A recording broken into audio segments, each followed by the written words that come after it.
वर्षा हो रही है और कहते हैं समय से स्थान शुद्ध होता है, समय से भूमि का महत्व भी बढ़ जाता है। जो भगवान के समीप होते हैं, निकट होते हैं, वो आनंद पाते हैं और जो भोग विलास वासना में सदा लिप्त रहते हैं वो भगवान की दृष्टि से कट हो जाते हैं। जिसके जीवन में दुख होता है ना, तो समझ लेना वह भगवान के निकट है, पास में ही। और जो भोग विलास वासना में लिप्त है, 24 घंटे लगे हुए हैं, उनके लिए समझ लेना कि वो वासनाओं में ही लिप्त है, वासनाओं में ही जकड़े पड़े हुए हैं। इसलिए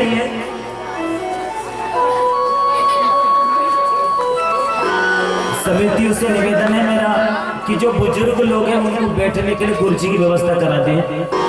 जो बैठ नहीं सकते उनके लिए, जैसे दादा लोग हैं, उनके लिए व्यवस्था, जो सक्षम है वो उस पर ना बैठे, लेकिन जो नीचे नहीं बैठ पाते उनको बैठने दिया जाए। क्योंकि वास्तव में देखा जाए तो भूमि सबसे पवित्र है। जो नहीं बैठ पाते जिनसे निवेदन है कि जो उनके लिए कुर्सी की व्यवस्था करवा दें, क्योंकि बहुत ही पुण्यकाल समय माना जाता है शिव पुराण कथा का। वरुण देवता की दृष्टि आज सुबह हमने देखी, हमने कही कि ये वरुण देवता, एक तो बहुत कम हमको शिव पुराण कथा सुनाने को मिलती है, और शिव पुराण की कथा महाराज 11 दिन 11 वर्ष भी करो तो कम है, इतनी कथा गुढ़ार की है, इतना आध्यात्म है इसमें। और हमने कहा कि वरुण देवता अगर ऐसी दृष्टि रही तो कैसे होगी कथा। हम अपने जीवन की व्यथा किसको बताएं। आपको भी एक बात बता दूं, आप अपने घर में देवालय बनाओ, अपने घर में मकान बनाओ ना, घर बनाओ ना, अपने घर में एक स्थान छोटा सा जरूर बनवाना भगवान का। आप अपने लिए भले ही बड़ा वाला बंगला बना लो, भोजन के लिए बहुत बड़ा रसोई वाला बना लो, बैठक वाला एक हॉल बना लो, लेकिन एक छोटा सा कमरा मेरे ठाकुर जी के लिए, भगवान के लिए अपने यहां बनाओ। उसका प्रमाण मैं आपको बताऊं, संसारियों में और परमात्मा में अंतर क्या है। आप और हम सब संसारी है, हम किसी बंधन में हैं, कोई ना कोई बंधन है हमारे पास। किसी का बेटा बनकर बंधन में हो गया, किसी का भाई बनकर आगे बंधन हो गया, किसी की बहन बनकर आगे बंधन हो गया, ब्याह हो गया, पत्नी बन गई, बंधन हो गया। हम संसारी जो है वो बंधन में है। हम जो भी काम करते हैं ना, दिखा दिखा कर करते हैं। कोई भी काम हमसे करा जाए तो हम दिखाकर करते हैं, और दिखाते भी कैसे हैं। आप इतना सा दोगे, लेकिन 10-50 हजार 10-12 लोगों को जब तक आप लोग ना बता दो ना, तो तुम्हारे मन में संतुष्टि नहीं होती। ऐसा लगता है कि मैंने इसके वो उपकार कर दिया, किस किस को मैं बता दूं, किस किस से जाकर कह दूं, किस किस को मैं बता दूं कि मैंने फलाना काम किया।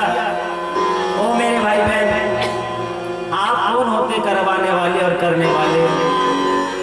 आपसे करवाने वाला वो ऊपर बैठा हुआ है, ना आप कुछ कर पाते हैं और ना कुछ मैं कर पाता हूं। संसारी जो भी काम करता है तो दिखा दिखा कर करता है। कोई भी काम करे तो मैंने किया। मेरे भाई बहन, परमात्मा ये नहीं करता। परमात्मा लेता है तो भी आपको नहीं बताता कि मैंने लिया हूं, और देता है तो भी आपसे नहीं कहता कि मैंने आपको दिया हूं। आप दोगे कितना और लोगे कितना, तुम्हारी चादर तुम्हारी झोली कम पड़ जाएगी। इतना है भोले के पास। खुद तो वीरानों में रहते हैं, एक ही लक्ष्य रहता है कि मेरा भक्त निराश होकर न जाए, आस लेकर मेरे पास आता है तो निराश न लौटे। लेकिन आपसे एक बात कहूं, आप चाहे कितनी पुराण सुनो, कथा सुनो, भगवान से कुछ मत मांगो। अरे मांगना हो तो किससे मांगो? परमात्मा से मांगो। और क्या मांगो? मांगो यही, कभी सुख मत मांगो, कभी धन और दौलत ना मांगो। मांगना हो तो क्या मांगना? क्योंकि आप इस चीज को जानते हो, परिस्थितियां हमेशा एक जैसी नहीं रहती। सुबह का जो समय था, सुबह की जो वस्तु स्थिति थी, मैं वहां से अपने कक्ष से देख रहा था।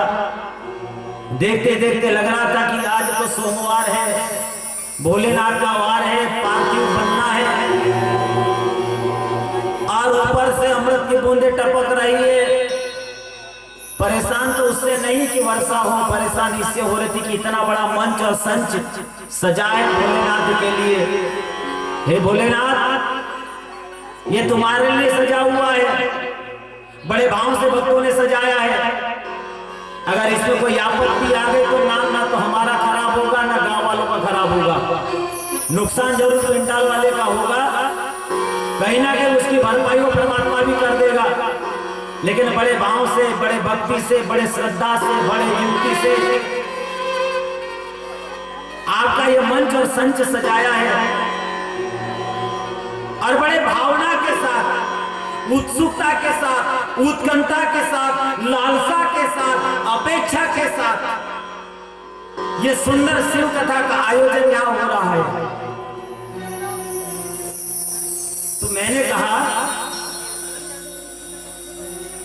क्या मांगना भगवान से कि प्रभु मेरे जीवन में दुख आए ना, मैं भी 2-4 दिन से बड़ा अस्त और व्यस्त हूं। वास्तव में व्यासपीठ से कह रहा हूं, समझ नहीं आ रहा है, लेकिन भोले के नाम में मैं मस्त हूं। मैं अपने जीवन की बता रहा हूं कि मैं अस्त व्यस्त हूं, लेकिन भोले के नाम पर मैं व्यासपीठ पे आता हूं तो मैं सही में भोले के नाम का गुणानुवाद करते अपने आप में मस्त हूं। क्या मांगना कि हे प्रभु, हे परमपिता परमात्मा, जीवन में मैं जानता हूं कि दुख आएगा ही। जिसको सुख पाने की इच्छा है उसको दुख सहने की उत्कंठा होनी चाहिए। क्यों? क्योंकि जब दुख आएगा तभी सुख आएगा। सूर्य उदय हुआ है ना, हुआ है कि नहीं? 12 बज रहे हैं, 1 बजेगा, 2 बजेंगे, शाम होगी, रात होगी, फिर सूर्य उदय होगा। वैसे ही मेरे जीवन में जीवन एक संघर्ष से भरा पड़ा हुआ है। इस जीवन में मुझे दुख आएंगे, विकट दुख आएंगे, बहुत सारी विपत्ति आएंगे, लेकिन हे परमात्मा मेरे धैर्य को खोने मत देना, मेरी हिम्मत को मत हारने देना। मेरा मन आप में हमेशा लगा रहे, उस दुख से मैं लड़ने के लिए सामर्थ्य रहूं, उस दुख से मैं घबराऊं नहीं, क्योंकि अगर घबरा गया तो न जाने मैं अनुचित कार्य कर बैठूंगा, और अनुचित कार्य करके न जाने क्या कर लूंगा, क्या कर पाऊंगा, मैं नहीं जानता, मैं कुछ नहीं जानता। क्यों? क्योंकि परिस्थिति कभी कभी ऐसी आ जाती है महाराज, जीवन में एक पल भी मनुष्य जीना नहीं चाहता। मेरी माताओं और भाई लोग, आप भी जानते हो समय ऐसा खेल खेलता है, समय ऐसी स्थिति ले आता है कि दुख के पहाड़, दुख के अंबर, एक दुख गया नहीं कि दूसरा तैयार, दूसरा दुख गया नहीं कि तीसरा तैयार, तीसरा दुख गया नहीं कि चौथा तैयार, चौथा गया नहीं कि पांचवा दुख खड़ा चलता है। उस समय भक्त का हृदय टूट जाता है, कहता है कि प्रभु हम इतना करने वाले, हमारे जीवन में दुख, हमारे जीवन में पीड़ा, हमारे जीवन में कष्ट, ऐसा क्यों, ऐसा क्यों? भोलेनाथ मुस्कुरा कर कहते हैं, भक्तराज जिसके जीवन में दुख है वो मेरे पास है, मेरे निकट है, मेरे हृदय में है, और जो सुख ऐश्वर्य मद में चूर है वो भगवान की अवस्था से करते हैं। क्या मानना कि प्रभु जैसी स्थिति आए, जैसे परिस्थिति आए, क्योंकि जीवन में बहुत सारे दुख तकलीफ आती है, सूझता नहीं क्या करना चाहिए, समझ नहीं आता, इसी समय परमात्मा को स्मरण करना चाहिए कि हे परमपिता परमात्मा, अब मुझसे ये सहा नहीं जाता, आप ही मुझे हिम्मत दो कि मैं उसमें से अच्छी राह ढूंढ सकूं, अच्छी दिशा ढूंढ सकूं और अपने मंजिल पर जा सकूं। मुझे उस मंजिल तक पहुंचाने की राह दो, ये प्रार्थना करना चाहिए। क्या करना चाहिए कि जो समस्या मेरे जीवन में आएगी उससे लड़ने के लिए बनाओ, समस्या कम करने के लिए नहीं। और कोई भी आपकी समस्या को, आपके दुख को, जिसके दुख उसी को भोगना पड़ता है, जिसके दुख उसी को भोगना पड़ता है। एक ही चीज मांगो कि प्रभु हे परमपिता परमात्मा, उनके अंश में बसने वाली ये आत्मा, मैं एक ही चीज मांगता हूं कि जैसी स्थिति आए, जैसी परिस्थिति आए, उस परिस्थिति से लड़ने का मुझे योग्य बनाए, उस सामर्थ्य मुझे प्रदान करे, यही चीज मांगना, इसके अलावा कुछ नहीं मांगना। बोले भक्तवत्सल भगवान की।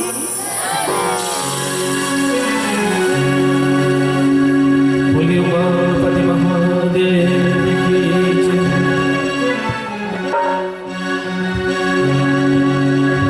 सुख भी मुझे प्यारे हैं, दुख भी मुझे प्यारे, सुख भी मुझे प्यारे हैं, दुख भी मुझे प्यारे हैं, सुख भी मुझे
सब सुख को ही रखते हैं,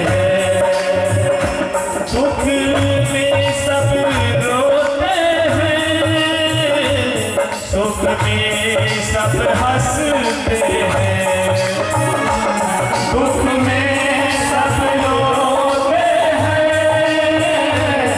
सुख में सब हंसते हैं, सुख मिलता है इसमें,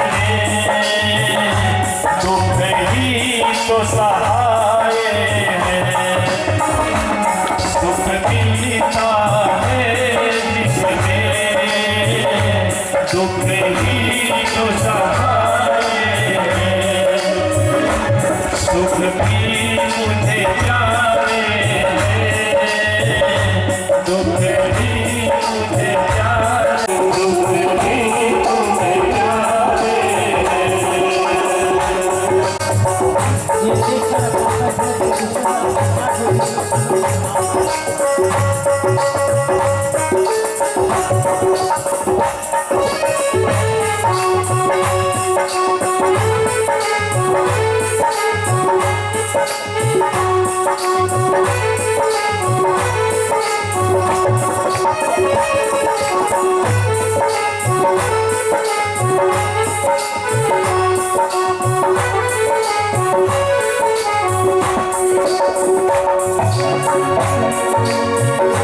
सुख में सब रोते हैं, दुख में सब रोते हैं, सुख में सब रोते हैं, सुख में सब हंसते हैं, दुख ना चाहे कोई, सब सुख को ही रखते हैं, दुख ना चाहे कोई, सब सुख को ही रखते हैं,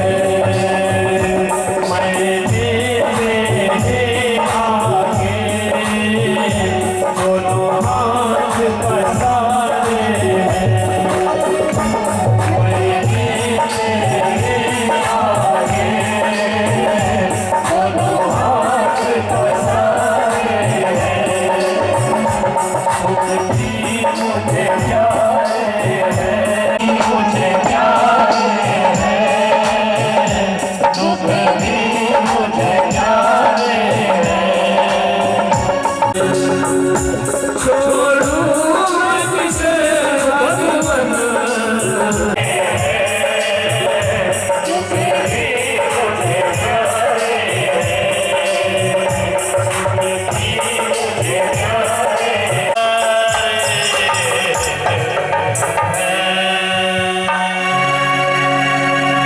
भोले उमापति महादेव की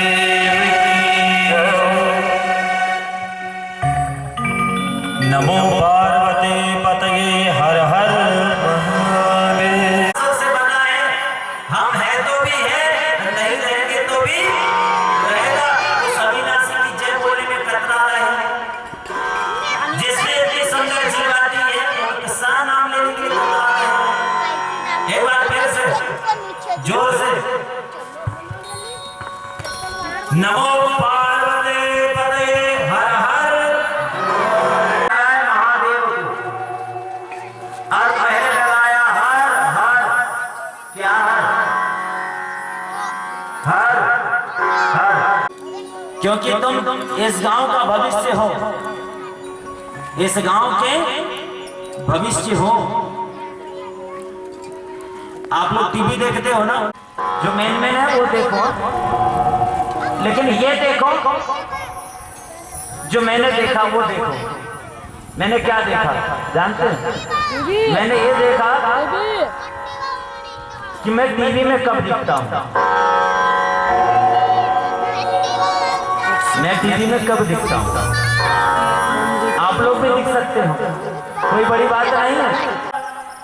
नहीं, थोड़ा दूरी पे है। पूरा काम करने वाला व्यक्ति बहुत जल्दी आगे आता है। नहीं, पास में रहते तो बात नहीं करता। ठीक है, अभी तो रख रहा हूँ मैं, है ना। लेकिन पूरा काम बहुत जल्दी करता है, पूरी बात बहुत जल्दी सुनते हैं। कहाँ से? और आज कली का प्रभाव है।